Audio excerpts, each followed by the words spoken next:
Physics C, Electromagnetic AP exam, class number 1.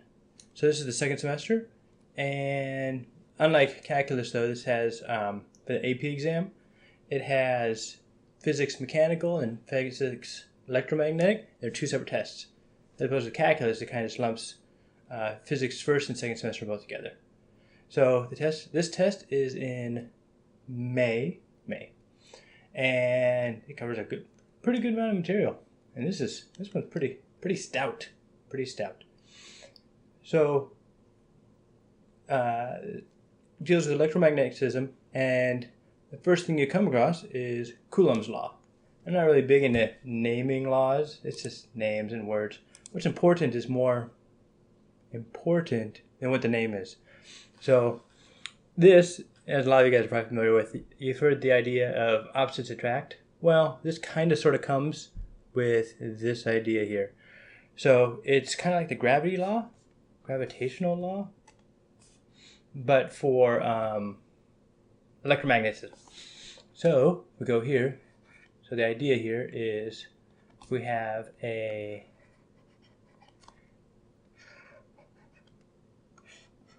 random charged particle. These are actually electric field lines, which we don't know yet, but we'll kind of sort of draw anyway.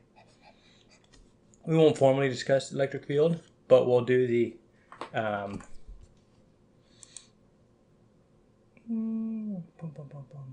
purple? No, we're going to go red. There's no real good way of doing just one thing at a time, so we'll overlap and then we'll discuss more formalities as we get to things. So these are two charged particles. These are the electric fields.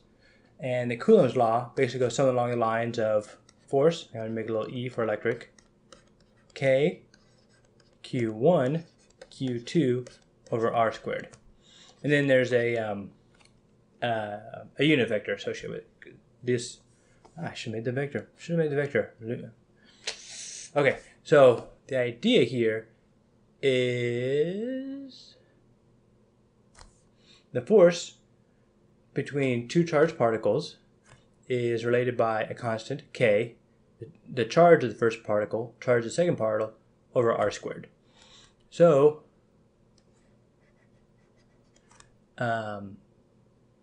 the charge, Q, is normally measured in coulombs. C, you'll normally see it in terms of nanocoulombs because they're not very big. R is measured in meters, and then K is a constant that you're given on your formula sheet. So this says then for the force electric, so we have this charge over here.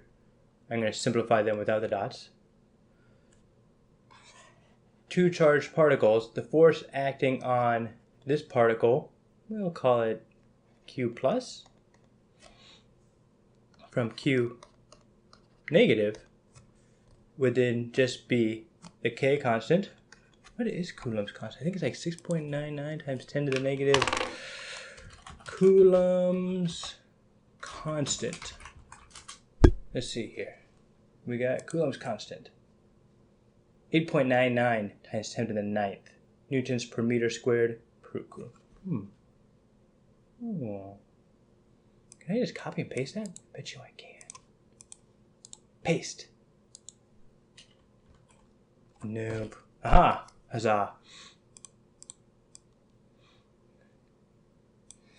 So this guy makes sense because we got, back to pen, green, 8.99, yeah, okay, 10 to the 9th, newtons, okay, so we have newtons. So the units for this is newtons, meters squared over coulomb squared. So the meter squared will cancel with the r squared, and the coulomb squared will cancel with the two q's, and that will leave us with a direction vector, and then newtons, which makes sense because force is in newtons. So we have Q1, Q2, we're like, well, what's the force between the two? So on the force on Q positive due to Q1 would be a force in this direction of a magnitude of K times K Q1 Q2 over R squared.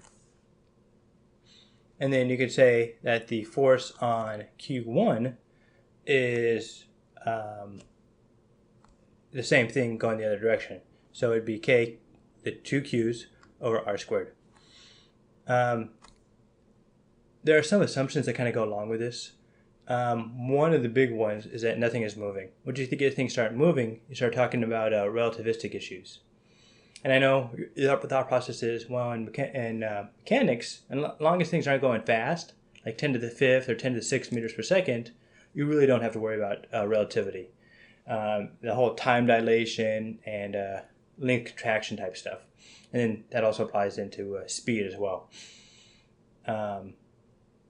But when you're talking about electromagnetics, the electromagnetic charge is so much larger than gravity and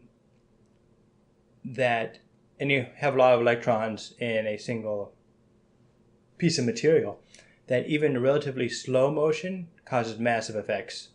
And the whole idea of magnetism, which we'll get to later, comes from the idea of moving charges. So one of the assumptions is things aren't moving. You probably won't have any issues with that in this class. They pretty much assume that everything's moving slow enough, they just don't worry about it.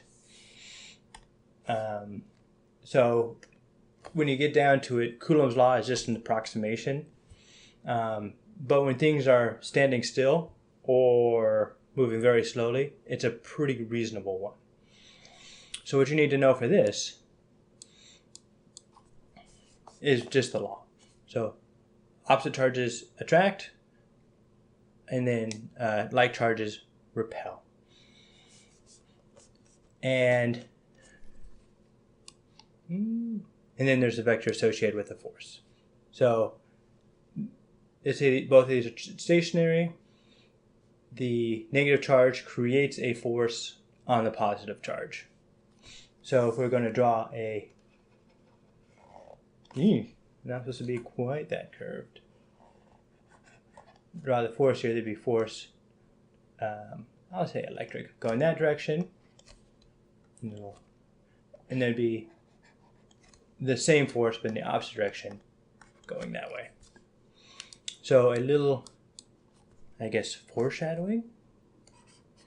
So we have F equals K Q1 Q2 over R squared. And you're going to see this basically broken down in lots of different ways. So one thing you'll see later on is force, I should keep putting these electrics in there, equals Q times the electric field. Well, we'll find out later, for the most part, the electric field is just K Q2 over R squared. So this part, click, click, right there becomes the electric field. And so that's just a simplification they do later in life so that you don't have to talk about two charges or multiple charges, and things kind of get simpler. Another caveat that's important here is superposition. So you can have lots of different vectors playing on top of each other. So if we have another vector up here, say another negative, force electric, and I'm going to put it, and you have electric field lines going in. Don't worry about the details of that yet. We'll get to that next time. Maybe next time. So we'd also have an electric field going this way with its own direction and magnitude. Well, the way we can do this, we can just add vectors. So we would take this vector, move it over here, tip to tail, and it's not the same vector it's supposed to be. And then the composite vector would be the resultant electric force. So pretty straightforward, very similar to gravity, except you can basically be as if you had negative gravity. which I don't think is a thing. Is that a thing? I'm not sure. So I don't think negative gravity is very common. At least they didn't assume so in the first physics class. So that is pretty much most of what you're talking about with Coulombs Law. Again, superposition, things are assumed to be stationary. They're not stationary, then it's very much just an approximation that's good enough for this class and good enough for the AP exam. One other thing, I keep writing force electric equals, you see a QE or K Q1 Q2 over R squared. Later on, you're going to see it broken down QV cross B. This part here is the magnetic portion. And this is due to the electric field. So, not going to talk much about this yet, but it does exist. And so when it does happen, don't be too surprised. I like to throw out extra information out there because I like to be as technically accurate as I can. It always bothers me when things are like mostly kind of sort of correct, but not entirely. So this is the formula. This is the end goal that we'll use for this class. And as long as there's no motion, then this V goes to 0, and that part's just ignored. And that's for the first, I guess, third of this class. That's what is always true. So instead of surprising you at the end and be like, aha, there's some more, I'm going to start off being like, well, there's more. I'm just telling you a small portion now. All right. So now the best part is we're just going to go straight to some problems because it's something that's a really easy, straightforward concept, but it gets really muddy really quickly. All right. These guys are some AP questions. I think it's from the 2012 exam. Pretty nice though. All right. So we have 3 particles having charges plus Q, plus big Q, and minus Q. They are placed at the corners of an equilateral triangle, 60 degrees, yep, check, of size A. Okay, got it. So the net force on the particle plus Q, so this one up here, due to the other particles is in the plane of the page and directed. Oh, okay. So this one is just, so I'm going to write the formula up. Normally I draw a picture first, but they already did that for us, so I don't need to. K, looks more like an R. There we go. K, Q. I'm going to write it like this. So you probably wouldn't write this out if on the exam, because you can probably just do it in your head and it's quicker. But it's good to be a little bit extra explicit the first time you're going over things. So draw some vector, and there'll be some. Ooh, interesting. I'm not entirely sure the best way to write this. So I'm going to do this one at a time. So I'm going to call this R1, and a little hat to show us just a unit vector. We're going to do positive Q. So here we know, change colors, orange. So this is going to be A squared. So we're talking about the positive Q, and we're talking about the forces on positive B cube to positive small q. So they're both the same, so they're going to repel. And your first thought is, well, they fly apart, then it changes. Yes, that's true, but we're talking about instantaneously. No, does not yet have sufficient time to fly away. And this will be FEQ plus, just to say that's from this guy. Yep. Yeah, that seems reasonable. Pushing it away. And then we have FEQ minus. Oh, it's going to ruin my whole motif with the pen colors. K little q. I did not save that well. And then there'll be some sort of R vector. You can leave the R vector out. And then we know it's going to be A squared. So this is going to be attracted to negative q because they're opposite. And look at these two formulas to know they're going to be exactly the same, except they are opposite directions. So I can probably do copy, paste. Oh, and yet it didn't work out. What I should have done, if I'd been more clever, which I wasn't, I would have just copied that guy, pasted it down here, and then rotated and changed the color. But the composite vector is going to be to the right. So let's see what our chart, let's see what our possibilities are here. So we have vertically upward, vertically downward, horizontally to the right. Yep, horizontally to the right. Horizontally to the left, towards the charge, negative Q. Nope. We're going to go with C here. Bam, got it. And that's the way I'd probably think about that one. Draw the arrows. So you have like 35 questions for 45 minutes. And so you really only have about a minute per problem. And then you're going to have a little bit of fluff for messing up. So what I would do here is I just draw the arrows and kind of go with that.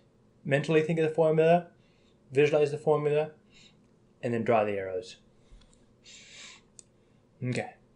Now this is a two-part question. The nice thing about two-part questions or multiple-part questions is you can understand the diagram once and then go through the rest of them quickly. Or be completely clueless about the whole thing, which is not recommended. All right. So now they're going to ask us for the magnitude of the force on the particle. We're going to assume that they're talking about plus small q. Oh, they are talking about plus q due to the other two charges. Okay. So now we're going to draw this like this. So we know they specifically don't tell us direction. That would have been handy if they had.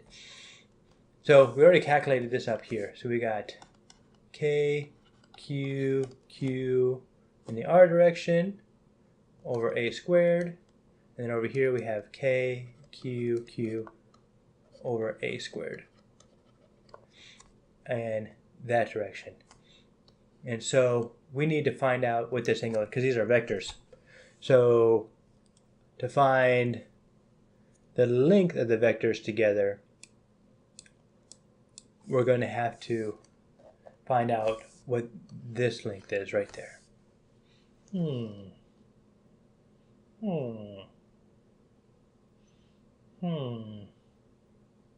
Okay. So this is going to stretch my mediocre geometry skills to their limit. It's okay. We got this. So that's 60 degrees. All right. So if we do it this way, I assume it's 30. Is it 30? No, that's just the same triangle. That's going to be 60 again. So here. So we got 60 degrees. Do it this way. So this will be 30. This would be 90. 90 plus 30 is 120, which means that has to be 60. 60 plus 60 has to be 60. Got it. Excellent. And then, so if we do the same thing over for this angle, we know that that angle is going to be 60. It's going to be the same as that one. So it'll be 60. Okay.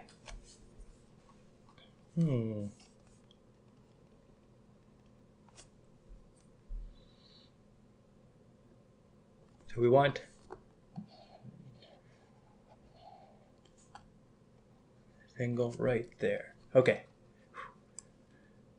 That was poorly done. So, drawing arrows more competently. Nope, we're going to go with pen. Blue. So this guy, straight up this direction. Yeah, we'll do some dots. So this 30 degrees, 90 degrees, 30 plus 90, 120, 180, which is the number of angles in a triangle. Number of degrees in the sum of the three angles of a triangle is 60, 30, 60, 60. And so then we need to find the horizontal component here. So then this would also be 60. I assume it's 60. Yes. How did I find that before? I honestly thought I was more competent than this. Surprised.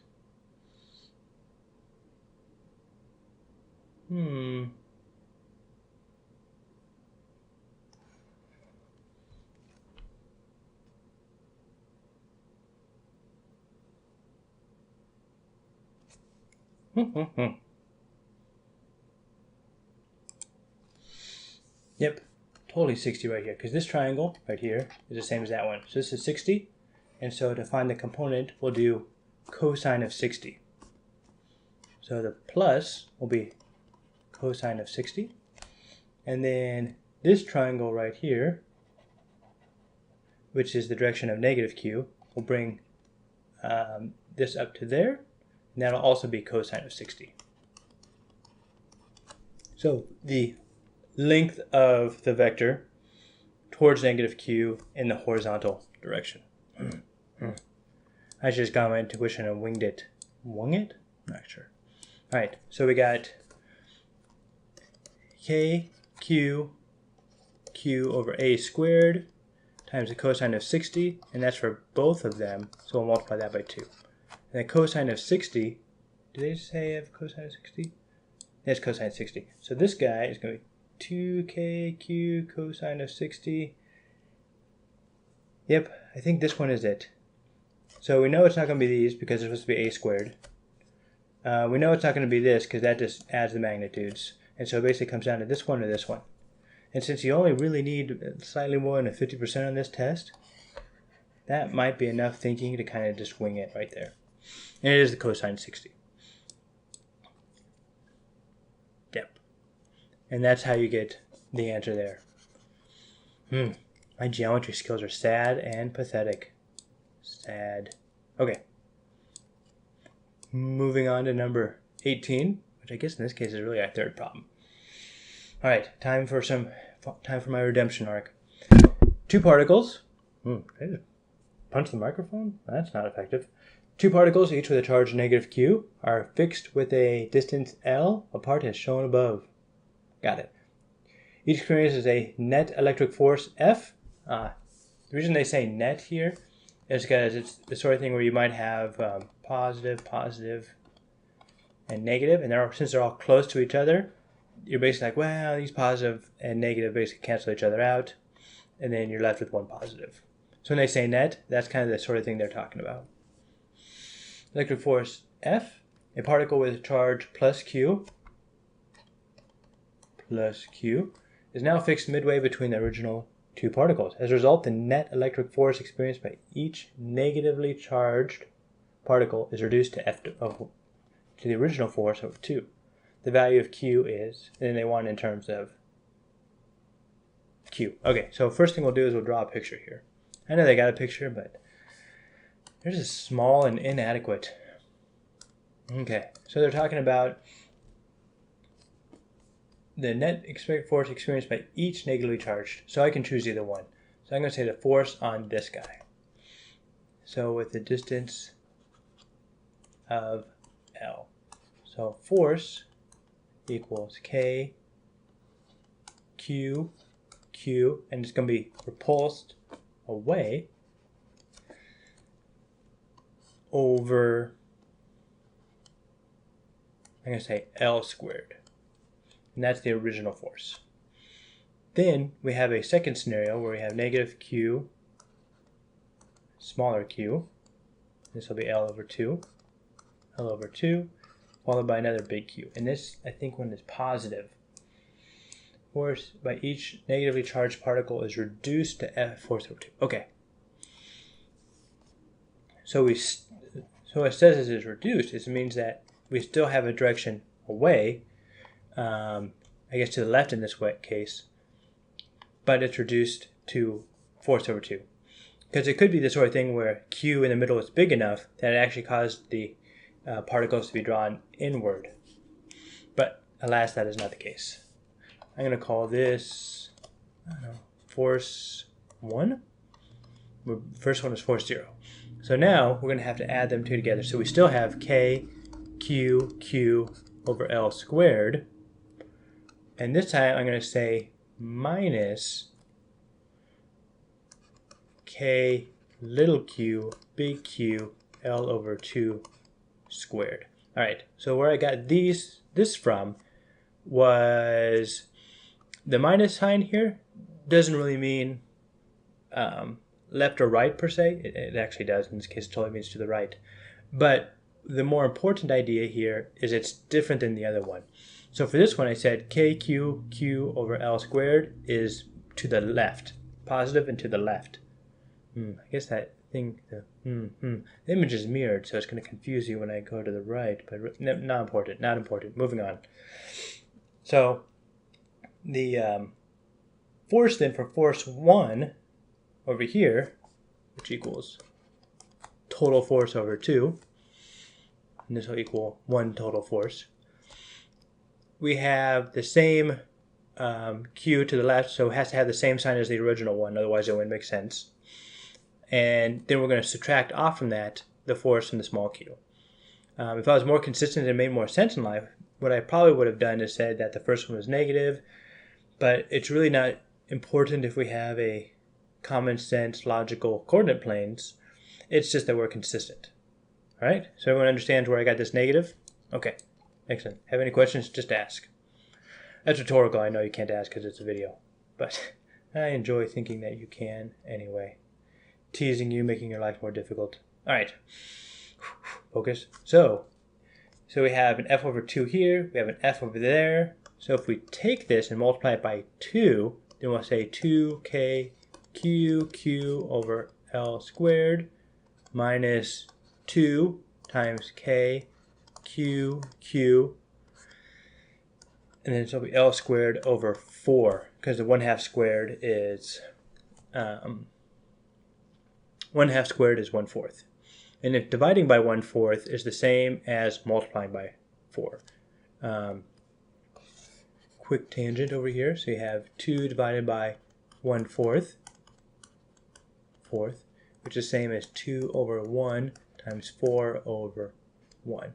So the idea here is this 2 is really 2 over 1, and you, to divide fractions, you multiply by the reciprocal, or flip the bottom one, which gives you 8. So I'm going to cross this out, cross that out, and write an 8 up here. And that equals 1 total force. And we know what 1 total force is. It's equal to the total force up top. So just to satiate my ADD and keep my attention, I will switch colors. Oh, that's like a summer squash color. I think it's a summer squash. 2k q, I could probably just write q squared minus 8k small q big Q over L squared. Oh, add some contrast, do some cyan, baby blue. All the L squared goes away. I'm going to move this guy over there, move this guy over there, and we got 8k q equals, my handwriting is getting bad, k q, because 2 minus 1, k's go away, a big Q goes away, and I get q equals big Q over 8. And that's what I get for writing towards the bottom of the board. So our choices here are Q, which we know is not going to be true, because if you have a charge in the middle, since it's closer, it's going to have significantly more impact over it. So we know that one just can't be right. Q over 2, we know that can't be correct because it's not a linear relationship. The new plus Q that we put in there is twice as close, so it's going to have to be more than twice as small to have at least an equal impact as the big Q. Possibility, and when we did our calculations, we came out with Q over 8, and that is the answer. So Q over 8. So the idea here is superposition. You have a formula, force equals K Q over R squared, and with that formula, we then superimpose a whole bunch of vectors, and we add vectors tip to tail. All right. One more. See what we got here?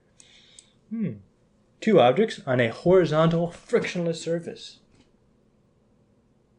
have charge plus Q and are fixed in place. Okay, not moving. That simplifies life. Okay, so this one and that one. Shown in place on the x-axis. Yep, x-axis at the same distance, d. Okay, so there's 2d difference between the two of them. From the origin as shown in the figure above, a particle of charge negative Q. So this guy right there. Okay, that seems reasonable. Constrained to move along the y-axis, so it can only move up and down, is released from rest. Okay, starts at 0 speed. After release, a particle will. Okay. So the at rest part is actually probably important because it would be possible that Q would be moving up fast enough that it would have the gravitational equivalent of escape velocity. So it could be moving up fast enough and just never be drawn back in. It could have enough kinetic energy so that it would, when it converted to the maximum amount of potential energy, it still have some kinetic energy left over and would fly off into infinity. So I think that's why the at rest part is important. So what's going to happen here is the opposites attract. So we're going to have pen. Purple. We're going to have force going that way and force going that way. Negative Q, positive Q. And so they're oppositely charged, so they attract. And since it's symmetrical on both sides, when we add the vectors together, we're going to get something like this and get a resultant vector going down. So the initial force vector is going to be down.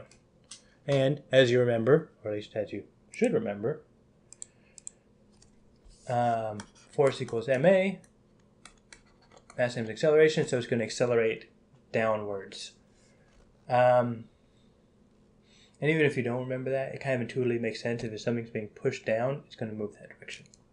All right, so moves down, and then once the particle gets to this point, it's going to have two forces going this direction, which will cancel out and be 0. And once it gets down to here, it will be pulled back up again.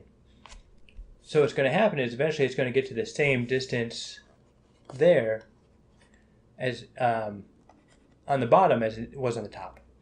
So we have here some potential energy converted into kinetic as it moves down, and that kinetic energy is then transferred back into potential energy and then back and forth.